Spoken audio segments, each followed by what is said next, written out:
se llama a la rebelión que encabezó Porfirio Díaz para llegar a ser presidente de la República.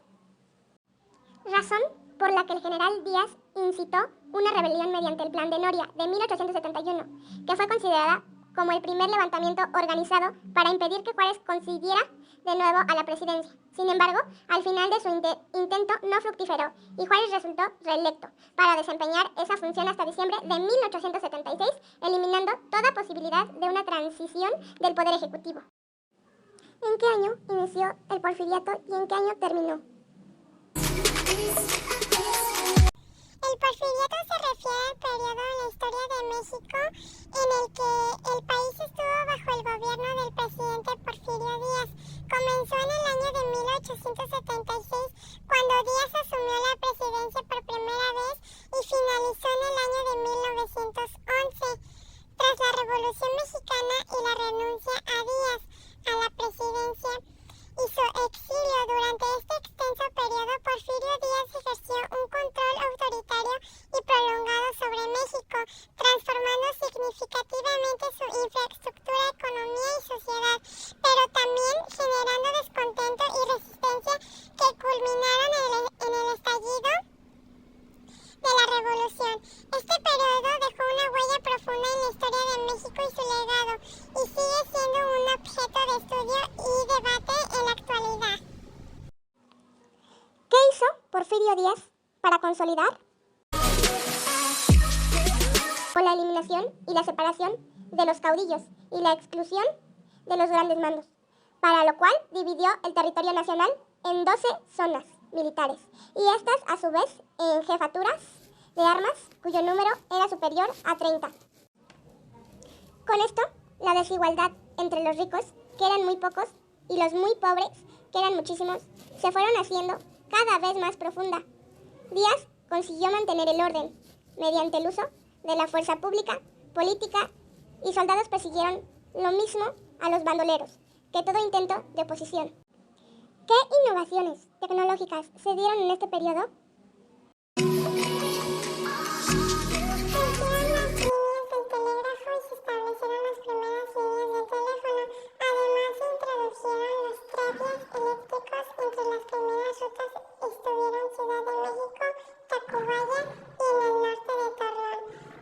¿Qué movimientos de protesta fueron reprimidos con violencia durante el gobierno de Porfirio Díaz?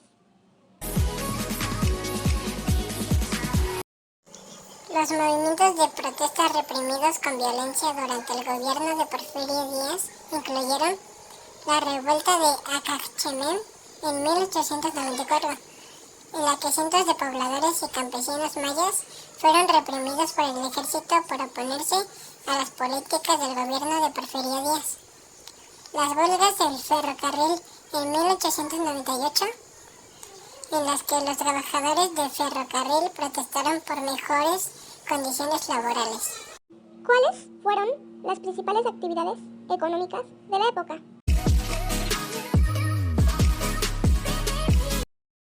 Durante esta época, las principales actividades económicas en México eran la agricultura, la ganadería, la minería, la industria textil y la construcción de infraestructura, como ferrocarriles y telegrafía.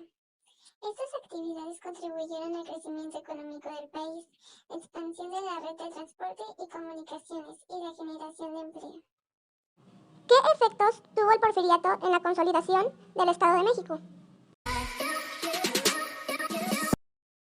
El porfiriato tuvo efectos diversos en la consolidación del Estado mexicano. Por un lado, el gobierno de Porfirio Díaz impulsó un proceso de consolidación del Estado a través de una serie de reformas políticas, económicas y sociales que sentaron las bases para el desarrollo económico y social de México en el siglo XX. Sin embargo, por otro lado, los años del porfiriato también fueron marcados por una fuerte represión política y el crecimiento de una desigualdad social y de un sistema de clases de desigualdad social que permanecería a lo largo del siglo siguiente. ¿Cuáles fueron las 3 etapas del porfiriato? Bueno, la primera etapa abarcó desde la llegada al poder de Díaz en 1877 hasta 1896. Se caracterizó por un periodo reconstrucción, pacificación, unificación, conciliación y negociación, pero también de represión. Durante esta etapa se llevaron a cabo importantes proyectos de modernización y desarrollo económico en México, sentando las bases para el crecimiento económico que se experimentaba en las siguientes décadas. La segunda etapa del porfiriato corresponde al periodo de 1896 a 1910, desde que Díaz regresa al poder hasta su exilio. Durante esta etapa se continuó con la expansión y modernización de la infraestructura en México. Durante este periodo se construyeron 20.000 kilómetros de vías férreas y se amplió la red telegráfica, lo que contribuyó significativamente al desarrollo económico y a la integración del país. Y además se buscó explotar las habilidades de los científicos y se llevaron a cabo importantes proyectos de construcción como el canal de desagüe y el Hospital General. La tercera etapa de decadencia culminó con la Revolución Mexicana en 1911. En esta última etapa del porfiriato se experimentó un auge económico en el gobierno, basado en la despolitización de los habitantes del país. Este periodo estuvo marcado por importantes desarrollos económicos y cambios en la sociedad mexicana. ¿Por qué Porfirio Díaz estuvo mucho tiempo en la gobernatura? Porfirio Díaz regresó a la presidencia en 1884 porque fue más astuto que sus adversarios.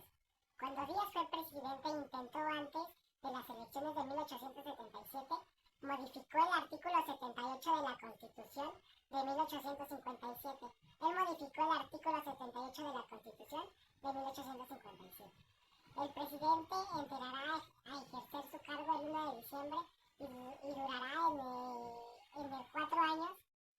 En el 4 años no pudieron ser reelectos nuevamente hasta que haya pasado igual periodo. Después de haber cesado en sus funciones con esta argucia legal, impuso a Manuel González postularse y se apoderó de la presidencia. Nuevamente modificó su ley y se eternizó en el cargo. Cada 4 años organizaba sus respectivas reelecciones, inclusive a lo largo del periodo presidencial a 6 años. ¿Cómo logró consolidarse en el poder Porfirio Díaz?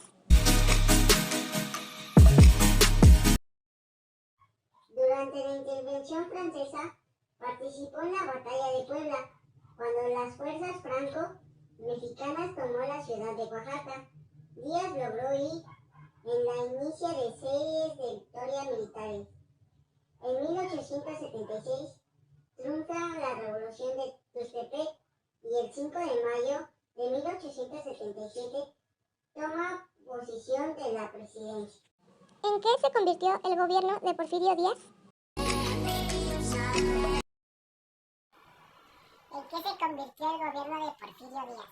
En el caso del gobierno de Porfirio Díaz decimos que fue una dictadura, porque las instituciones de justicia y el poder legislativo obedecían sus órdenes, porque impidió que se llevara a cabo elecciones libres e impuso a los gobernadores de los estados, porque eliminó las libertades políticas. ¿Cómo llegó el fin del porfiriato? Entre el 8 y el 9 de mayo de 1911, los revolucionarios tomaron Ciudad de Juárez y para el 21 de mayo se firmaron los tratados de la Ciudad de Juárez, en el que Porfirio Díaz se comprometió a renunciar al cargo. Finalmente, se originó la traslación de poder, que fue motivada mediante el levantamiento de la lucha armada.